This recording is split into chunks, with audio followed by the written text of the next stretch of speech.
Hey guys, nice to see you today. Well, I think anybody who owns a drone knows about crashing, and I'm certainly no different.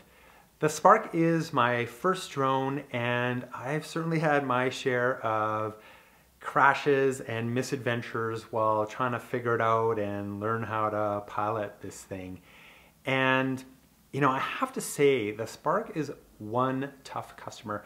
I've had some pretty big crashes, and I have yet to break a propeller, knock on wood. But yeah, I mean, each and every time my Spark has come home intact with only minor cosmetic damage. So I've been pretty lucky. But that's what I want to share with you guys today. I want to share my top 5 Spark crashes of all time. So without further ado, let's just dive right into it. So number 5 is the almost very serious crash. Jen and I rode on a mountain bike ride, and I just wanted to put the Spark up for like a quick shot. And the Spark was still really new for me, so I was mostly sticking to the intelligent flight modes. So I launched it up there, and I was just gonna do, just the circle maneuver and get a cool shot of where we were and put it away. And yeah, so I launched it up there, and it's starting to go around for its circle maneuver. And then I just clipped the tippy top of like this super tall tree, like just the tip of it. And the drone's kind of like hovering there, just on the branches. And I thought, oh man, here we go. Like this thing is going to get stuck in the tree. But, somehow I was able to kind of maneuver it out of there, and I got it back down, shut it off, put it in my knapsack, and took off, and, counted my blessings that came home with my Spark. So number 4 is what I call the landing pad. When I'm out and about and I have my Spark case, I typically try to launch from the case, and I don't know why I do it. I just do. And for whatever reason, when I'm coming in for a landing, if the case is on the ground, I try to land on top of the case, and that's almost never worked. It's a pretty small landing pad, and yeah, I'm not that good of a pilot. So just the other day I was out there shooting in the snow and trying to come in for a landing, and of course, it just skids off the thing. And for whatever reason too, I tried to reach down, I was gonna grab it, and that was just a stupid idea, and thank goodness something kind of held my hand back, so didn't turn out to be too bad. Number 3 is the branch grab, and it's quite possible that the prop guards could have prevented this crash, but for some reason I just haven't got around to installing them yet. But anyhow, I was out, and if you guys have watched some of my other videos, you know that I like to kind of fly low and slow. And on this particular day, I was kind of just like buzzing down the pathway, and I wanted the Spark to kind of clear away the fallen leaves. And I don't know, I was about 20 or 30 feet away, and I was trying to maneuver down the pathway, and I didn't see some of the leafless branches that were kind of hanging out there. And my Spark the props just grabbed the branch and it just got whipped to the ground really hard.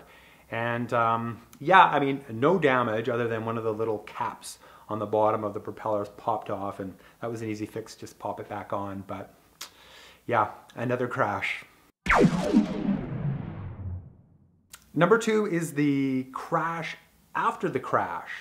And this was after the most epic crash I have ever had with my Spark, which is coming up next.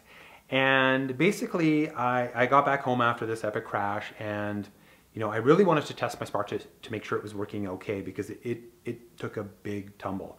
And I was just flying it in my den and kind of going back and forth because I was concerned about the gimbal. The gimbal seemed to have a bit more of a tilt after the epic crash. And I was just kind of flying back and forth and just making sure everything was okay. And boom, it just grabs the corner of my paper background that I had set up for some photography work.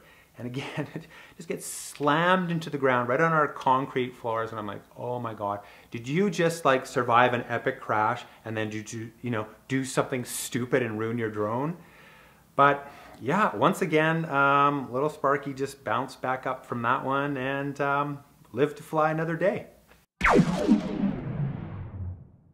And my number 1 most serious crash of all time Well, Jen and I were out for a mountain bike ride, and the Spark was still relatively new for me, so I was, again, sticking to the intelligent flight modes.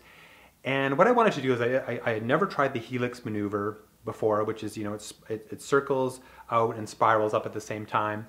And so, you know, I took it up and launched it, got it up there, and I, you know, tried a few just to kind of test flights to see, you know, make sure I was going to clear all the trees and stuff like that. And when I think I had it dialed in, you know, I pushed the button to launch it, and I didn't even look. I just put my head down and I didn't even look. You know, I got all cocky about, yeah, I got this. This is good, you know. And sure enough, Jen turned around just in time to see it nick the top of the tallest tree in the area.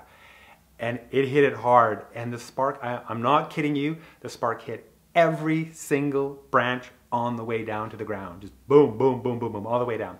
And I thought, oh, like, oh my God, that's good. That is going to kill my Spark. And we kind of hurried over there, and it took us about 5 minutes to find it because it was kind of buried under some of the undergrowth and stuff. And I picked it up, and really there was no cosmetic damage, but it was almost out of battery. And I noticed there was like a bit more of a tilt to the gimbal than there was, you know, before. I had to wait till I got home to test it out, but as it turns out, there was no permanent damage whatsoever. So yeah, there you go. One tough customer. And as always, thanks so much for watching, and we will see you guys in the next one.